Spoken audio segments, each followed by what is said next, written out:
မိတ်ဆွေတို့ဖုန်းရဲ့စတိုရီခဏခဏပြည့်တဲ့တက်ချင်းတဲ့ဗီဒီယိုတွေကနည်းနည်းပဲရှိတယ်ဒါပေမဲ့ဖုန်းစတိုရီကပြည့်နေရဆိုရင်ဒီဗီဒီယိုကိုအဆုံးထိကြည့်ဖို့လိုပါတယ်အားလုံးပဲမင်္ဂလာပါကျွန်တော်ရဲ့ STP channel ကနေပြန်လဲကြိုဆိုလိုက်ပါတယ်ဒီကနေ့ဗီဒီယိုမှာတော့မိတ်ဆွေတို့ဖုန်းမှာရှိတဲ့ setting လေးခုကိုချိန်လိုက်တာနဲ့မိတ်ဆွေတို့ဖုန်းစတိုရီတက်လုံးမပြတ်အောင်လုပ်တဲ့နည်းကိုပြောပြပေးသွားမှာဖြစ်ပါတယ် Okay မိတ်ဆွေတို့ဘာမှလုပ်စရာမလိုပါဘူး setting လေးခုပဲချိန်ရမှာဖြစ်ပါတယ်ဒီနည်းလမ်းကိုကြမ်းတက်ဆိုရင်မိတ်ဆွေတို့ကျွန်တော်ရဲ့ဗီဒီယိုကို like လုပ်ပြီးမှ YouTube channel လေးကိုလည်း subscribe လေးလုပ်ပေးလို့ရပါတယ် Okay ကျွန်တော်တို့အချိန်မဆွဲဘဲနဲ့ဒီဗီဒီယိုကိုစလိုက်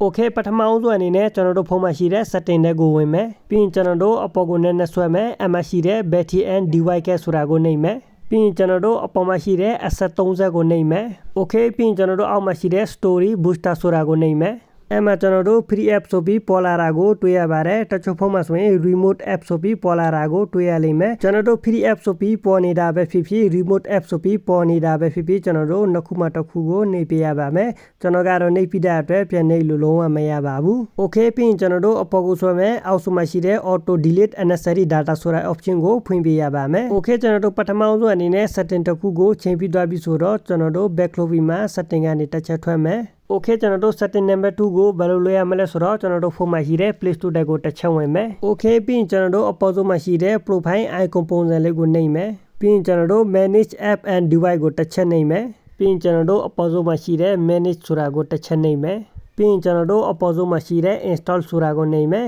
ပြီးရင်အောက်မှာရှိတဲ့ not install ဆိုတာကိုနှိပ်မယ်Okay အမှကျွန်တော်တို့ application တွေကို install လုပ်တဲ့ပြန်မှကြိုက်လို့ uninstall လုပ်တဲ့ app တွေပေါ်နေတာကိုကျွန်တော်တို့တွေ့ရပါတယ်ဒီ application ကိုကျွန်တော်တို့တစ်ခုချင်းစီကိုလုံးဝဖြတ်ပေးရပါမယ်ဒီ application တွေကိုကျွန်တော်တို့မဖြတ်ပဲဒီလိုပဲထားနိုင်မယ်ဆိုရင်ကျွန်တော်တို့ဖုန်းမှာရှိတဲ့ story ကိုထိခိုက်စေပါတယ်ဒီ application တွေကိုကျွန်တော်တို့ဘယ်လိုဖြတ်ရမလဲဆိုတော့တစ်ခုချင်းစီအမှန်ကြီးလုပ်မယ်ပြီးရင်ကျွန်တော်တို့အပေါ်ရှိတဲ့မြောက်ပုံစံကိုနှိပ်မယ်ပြီးရင်ကျွန်တော်တို့ remove ဆိုတာကိုတစ်ချက်နှိပ်မယ် Okay ဒီလောက်ဆိုရင်ကျွန်တော်တို့ setting 2ကိုချိန်ပြီးသွားပြီဆိုတော့ကျွန်တော်တို့ setting 3ကိုတွားမယ် Okay ကျွန်တော်တို့ setting 3ကိုဘယ်လိုလုပ်ရမလဲကျွန်တော်တို့ဖုန်း story ကိုဘယ်လို empty လုပ်ရမလဲဆိုတော့ကျွန်တော်ဥပမာအနေနဲ့ပြပေးပါမယ်ကျွန်တော်တို့ဖုန်းမှာရှိတဲ့ YouTube ကို3စက္ကန့်လောက်နှိပ်မယ်ပြီးရင် iPhone ဇက် button ကိုတစ်ချက်နှိပ်မယ်ပြီးရင်ကျွန်တော်တို့အပေါ်ကိုနည်းနည်းဆွဲပြီးမှအောက်မှာရှိတဲ့ story ဆိုတာကိုတစ်ချက်နှိပ်မယ်အဲ့မှာကျွန်တော်တို့ဖုန်း story ထဲမှာ virus တွေအလကားနေရာယူထားတာကိုတွေ့ရပါတယ်ကျွန်တော်တို့ဖုန်းမှာအလကားနေရာယူထားတဲ့ဒီ virus နဲ့အမိုက်တွေကိုဘယ်လိုဖျက်ရမလဲဆိုတော့ကျွန်တော်တို့အောက်ဆုံးမှာရှိတဲ့ clear cache ဆိုတာကိုနှိပ်ပြရပါမယ်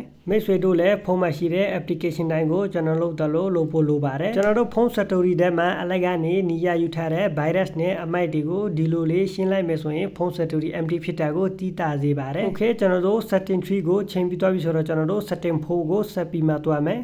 Okay နောက်ဆုံးအနေနဲ့ကျွန်တော်တို့ setting 4ကိုဘယ်လိုချိန်ရမလဲဆိုတော့ကျွန်တော်တို့ဖုန်းမှာရှိတဲ့ setting ကိုတစ်ချက်လေးနှိပ်မယ်ပြီးရင်အောက်ဆုံးမှာရှိတဲ့ deliver option ဆိုတာကိုနှိပ်ပေးရပါမယ်မိတ်ဆွေတို့ဖုန်းမှာဒီ deliver option ရှာမတွေ့ရင်အပေါက်ဖုန်းတဲ့ကိုဝင်ပါပြီးရင် building number ဆိုတာကို9ချက်ဇက်တိုင်းနှိပ်ပေးလိုက်ပါ Okay ပြီးရင်ကျွန်တော်တို့ deliver option ဆိုတာကိုတစ်ချက်လေးနှိပ်မယ်ပြီးရင်ကျွန်တော်တို့အပေါ်ကိုနည်းနည်းဆွဲမယ်